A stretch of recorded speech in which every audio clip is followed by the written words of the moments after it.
You're watching how Leap lets automatically save screenshots on iPhone. Your iPhone already automatically saves screenshots to your Photos app. To take a screenshot, press the side button and volume up button at the same time. The screenshot will appear as a thumbnail in the bottom left corner.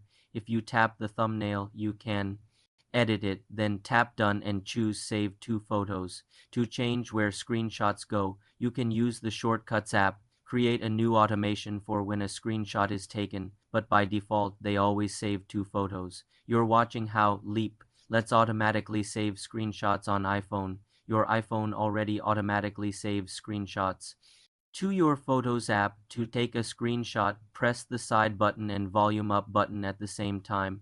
The screenshot will appear as a thumbnail in the bottom left corner. If you tap the thumbnail, you can edit it, then tap Done and choose Save to Photos.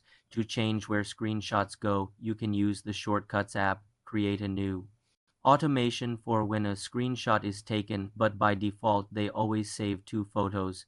You cannot disable this automatic saving without a complex jailbreak.